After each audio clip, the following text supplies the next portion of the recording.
नमस्कार दोस्तों, कहानी कास्ट जिंदगी की कहानियाँ में आप सभी का सादर स्वागत है। आज आप सुनने जा रहे हैं प्रसिद्ध कथाकार अंतोन चेखव की कहानी एक छोटा सा मजाक। अनुवादक हैं अनिल जनविजय। कहानी सुना रही हैं इंदु कुमारी। सर्दियों की खूबसूरत दोपहर। सर्दी बहुत तेज है। नादिया ने मेरी बाँह पकड़ रखी है।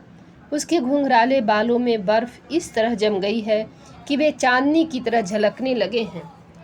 होठों के ऊपर भी बर्फ की एक लकीर सी दिखाई देने लगी है। हम एक पहाड़ी पर खड़े हुए हैं। हमारे पैरों के नीचे मैदान पर एक ढलान पसरी हुई है जिसमें सूरज की रोशनी ऐसे चमक रही है जैसे उसकी परछाई शीशे में पड़ रही है। हमारे पैरों के पास ही एक स्लेज पड़ी हुई है जिसकी गद्दी पर लाल कपड़ा लगा हुआ है।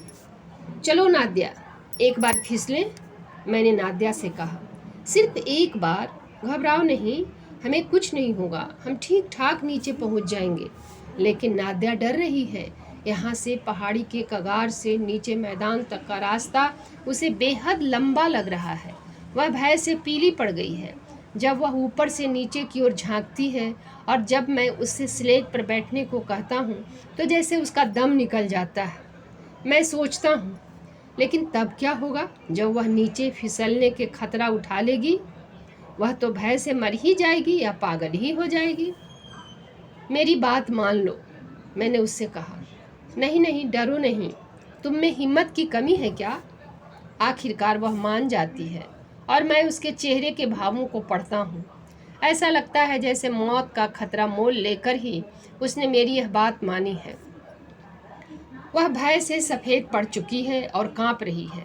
मैं उसे स्लेज पर बैठाकर उसके कंधों पर अपना हाथ रखकर उसके पीछे बैठ जाता हूँ। हम उस अथाह गहराई की ओर फिसलने लगते हैं। स्लेज गोली की तरह बड़ी तेजी से नीचे जा रही है। बेहद ठंडी हवा हमारे चेहरों पर चोट कर रही है। हवा ऐसे चिंघाड़ रही है कि लगता है मानो कोई तेज सीटी बजा रहा हो। हवा जैसे गुस्से से हमारे बदनों को चीर रही है। वह हमारे सिर उतार लेना चाहती है। हवा इतनी तेज है कि सांस लेना भी मुश्किल है। लगता है मानो शैतान हमें अपने पंजों में जकड़कर गरजते हुए नरक की ओर खींच रहा है। आसपास की सारी चीज़ें जैसे एक तेजी से भागती हुई लकीर में बदल गई है। ऐसा महसूस होता है कि आने वाले पल में ही हम मर जाएंगे। मैं तुमसे प्यार करता हूँ नाद्या, मैं धीमे से कहता हूँ। स्लेज की गति धीरे धीरे कम हो जाती है। हवा का गरजना और स्लेज का गूंजना अब इतना भयानक नहीं लगता। हमारे दम में दम आता है और आखिरकार हम नीचे पहुंच जाते हैं। नाद्या अधमरी सी हो रही है। वह सफ़ेद पड़ गई है। उसकी सांसें बहुत धीमी धीमी चल रही है। मैं उसकी स्लेज से उठने में मदद करता हूँ। अब चाहे जो भी हो जाए, मैं कभी नहीं फिसलूंगी, हरगिज नहीं। आज तो मैं मरते मरते बची हूँ। मेरी ओर देखते हुए उसने कहा। उसकी बड़ी बड़ी आंखों में खौफ का साया दिखाई दे रहा है, पर थोड़ी ही देर बाद वह सहज हो गई और मेरी ओर सवालिया निगाहों से देखने लगी। क्या उसने सचमुच में शब्द सुने थे या उसे ऐसा बस महसूस हुआ था?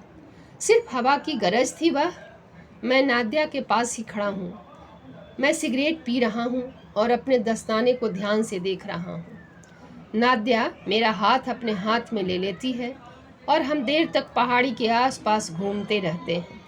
यह पहेली उसको परेशान कर रही है।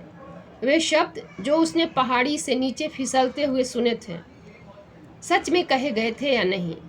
यह बात वास्तव में हुई या नहीं? यह सच है या झूठ? अब यह सवाल उसके लिए स्वाभिमान का सवाल हो गया है, उसकी इज्जत का सवाल हो गया है। जैसे उसकी ज़िंदगी और उसके जीवन की खुशी इस बात पर निर्भर करती है। यह बात उसके लिए महत्वपूर्ण है, दुनिया में शायद सर्वाधिक महत्वपूर्ण। नादिया मुझे अपनी अधीरता भरी उदास नज़रों से ताकती है, मानो मेरे अंदर की बात भांपना चाहती हो। मेरे सवालों का वह कोई असंगत सा उत्तर देती है। वही इस इंतजार में है कि मैं उससे फिर वही बात शुरू करूं। मैं उसके चेहरे को ध्यान से देखता हूँ। अरे, उसके प्यारे चेहरे पर ये कैसे भाव हैं? मैं देखता हूँ कि वह अपने आप से लड़ रही है। उसे मुझसे कुछ कहना है, वह कुछ पूछना चाहती है, लेकिन वह अपने ख्यालों को, अपनी भावनाओं को शब्दों के रूप में प्रकट नहीं कर पाती। वह झेप रही है, वह डर रही है, उसकी अपनी ही खुशी उसे तंग कर रही है।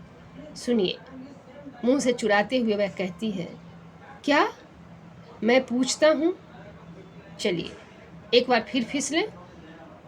हम फिर से पहाड़ी के ऊपर चढ़ जाते हैं। मैं फिर से भय से सफ़ेद पड़ चुकी और कांपती हुई नादिया को स्लेज पर बैठाता हूँ। हम फिर से भयानक गहराई की ओर फिसलते हैं। फिर से हवा की गरज और स्लेज की गूंज हमारे कानों को फाड़ती है। और फिर जब शोर सबसे अधिक था, मैं धीमी आवाज़ में कहता हूँ, मैं तुमसे प्यार करता हूँ नादिया। नीचे पहुंचकर जब स्लेज रुक जाती है तो नादिया एक नज़र पहले ऊपर की तरफ ढलान को देखती है जिससे हम अभी अभी नीचे फिसले हैं। फिर दूसरी नज़र मेरे चेहरे पर डालती है। वह ध्यान से मेरी बेपरवाह और भावहीन आवाज़ को सुनती है। उसके चेहरे पर हैरानी है, न सिर्फ चेहरे पर बल्कि उसके सारे हाव भाव से हैरानी झलकती है। वह चकित है और जैसे उसके चेहरे पर लिखा है। क्या बात है? वे शब्द किसने कहे थे? शायद इसी ने, या हो सकता है मुझे बस ऐसा लगा हो, बस ऐसे ही वे शब्द सुनाई दिए हों। उसकी परेशानी बढ़ जाती है कि वह इस सच्चाई से अनभिज्ञ है। यह अनभिज्ञता उसकी अधीरता को बढ़ाती है। मुझे उस पर तरस आ रहा है। बेचारी लड़की, वह मेरे प्रश्नों का कोई उत्तर नहीं देती और नाक भौं चढ़ा लेती है। लगता है वह रोने ही वाली है। घर चलें? मैं पूछता हूँ।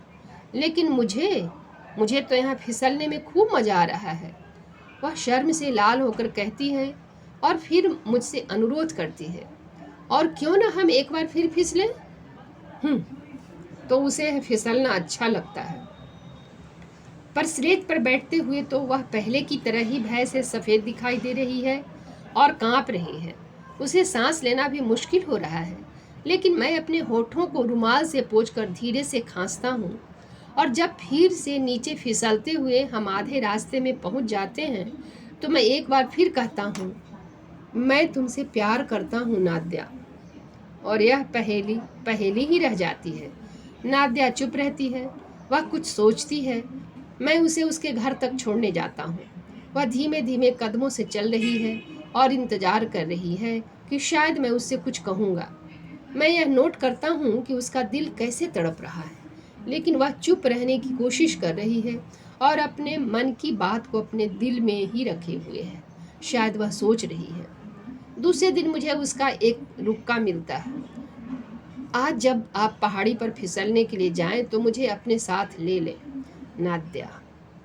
उस दिन से हम दोनों रोज फिसलने के लिए पहाड़ी पर जाते हैं और स्लेज पर नीचे फिसलते हुए हर बार मैं धीमी आवाज़ में वही शब्द कहता हूँ, मैं तुमसे प्यार करता हूँ नादिया। जल्दी ही नादिया को इन शब्दों का नशा सा हो जाता है, वैसे ही नशा जैसे शराब या मार्फिन का नशा होता है। वह अब इन शब्दों की खुमारी में रहने लगी है। हालांकि उसे पहाड़ी से नीचे फिसलने में पहले की तरह डर लगता है, लेकिन अब भय और खतरा मोहब्बत से भरे उन शब्दों में एक नया स्वाद पैदा करते हैं, जो पहले की तरह उसके लिए एक पहेली बने हुए हैं और उसके दिल को तड़पाते हैं। उसका शक हम दो ही लोगों पर है, मुझ पर और हवा पर। हम दोनों में से कौन उसके सामने अपनी भावना का इजहार करता है उसे पता नहीं, पर अब उसे इससे कोई फर्क नहीं पड़ता। शराब चाहे किसी भी बर्तन में क्यों न पी जाए, नशा तो वह उतना ही देती है। अचानक एक दिन दोपहर के समय मैं अकेला ही उस पहाड़ी पर जा पहुंचा। भीड़ के पीछे से मैंने देखा कि नादिया उस ढलान के पास खड़ी है। उसकी आंखें मुझे ही तलाश रही हैं। फिर वह धीरे धीरे पहाड़ी पर चढ़ने लगती है, अकेले फिसलने में। हालांकि उसे डर लगता है, बहुत ज़्यादा डर। वह बर्फ की तरफ सफ़ेद पड़ चुकी है। वह कांप रही है जैसे उसे फांसी पर चढ़ाया जा रहा हो, पर वह आगे ही आगे बढ़ती जा रही है, बिना झिझके, बिना रुके। शायद आखिरी उसने फैसला कर ही लिया कि वह इस बार अकेली नीचे फिसल कर देखेगी कि जब मैं अकेली होंगी तो क्या मुझे वे मीठे शब्द सुनाई देंगे या नहीं। मैं देखता हूँ कि वह बेहद घबराई हुई भय से मुंह खोलकर स्लेज पर बैठ जाती है। वह अपनी आंखें बंद कर लेती है और जैसे जीवन से विदा लेकर नीचे की ओर फिसल पड़ती है। स्लेज के फिसलने की गूंज सुनाई पड़ रही है। नादिया को वे शब्द सुनाई दिए या नहीं मुझे नहीं मालूम। मैं बस यह देखता हूँ कि वह बेहद थकी हुई और कमज़ोर सी स्लेज से उठती है। मैं उसके चेहरे पर यह पढ़ सकता हूँ कि वह खुद नहीं जानती कि उसे कुछ सुनाई दिया या नहीं। नीचे फिसलते हुए उसे इतना डर लगा कि उसके लिए कुछ भी सुनना या समझाना मुश्किल था। फिर कुछ ही समय बाद बसंत का मौसम आ गया। मार्च का महीना है। सूरज की किरणें पहले से अधिक गर्म हो गई हैं। हमारी बर्फ से ढकी वह सफ़ेद पहाड़ी भी काली पड़ गई है। उसकी चमक खत्म हो गई है। धीरे धीरे सारी बर्फ पिघल जाती है। हमारा फिसलना बंद हो गया है और अब नादिया उन शब्दों को नहीं सुन पाएगी।